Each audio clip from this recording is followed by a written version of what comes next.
In our family, we often say, we're here to have our lives to be not lived, but spent to serve others. And that kind of led to, should we have more kids? Don't feel like we should have more biological children of our own.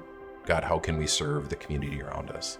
One Less had partnered with Together for Good. We can help families that are in crisis and then just kind of see what it feels like to maybe have another kid in our house. On Friday, Lucy from Together for Good. There's this mom that just had a baby.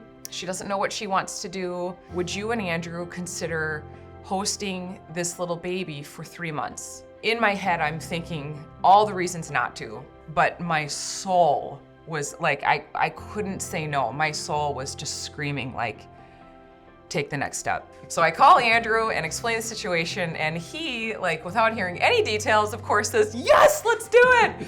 He said, why don't we try 2 weeks? I remember thinking, I want to document a lot of this stuff for the family that adopts her. We got her on a Saturday night. On Tuesday, and I get a phone call from Lucy. Emily, the mom wants to place her up for adoption. We wanted to know if you and Andrew would consider adopting her. You have a half an hour to decide. I get a call at school. She said, you're supposed to call your wife. So I call up Emily, and she says, they want to know if we'd be willing to adopt Mila. And I said, let's be open to what God has for us, and that's maybe that next step. And she goes, okay, we have 30 minutes to decide. And I was like, oh, well, we should probably start praying.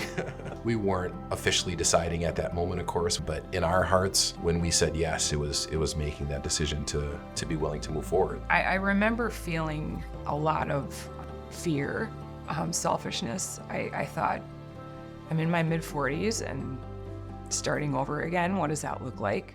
But God, He definitely showed us this was His idea, and will you trust me? So there was a lot of ups and downs, and it was, we think this might work, but if it doesn't, are you still ready to adopt? Part of that was the process that Together for Good was just trying to say, let's do as much as we can to make sure that this family stays together. Mm-hmm. So we felt that we were supposed to dedicate Mila. It was very moving. I almost felt like my heart was grieving, thinking that I might have to give her up, because it was a very real possibility at that point.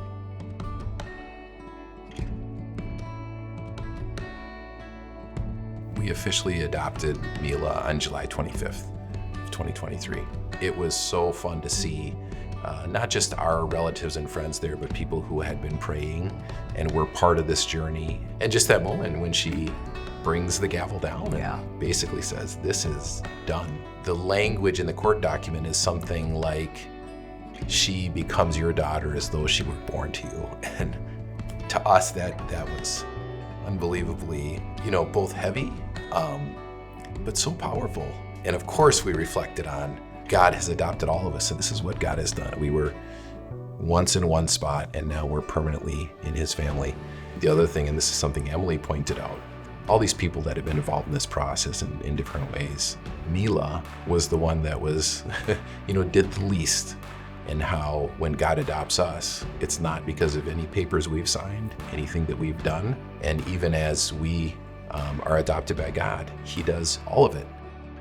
It's so clear that God has been the author of this from start to finish. But if you go back to September of last year, September 5th of last year, we had no clue what was about to happen to us. So God's sovereignty is all over it, and we just rejoice in that, trust in it.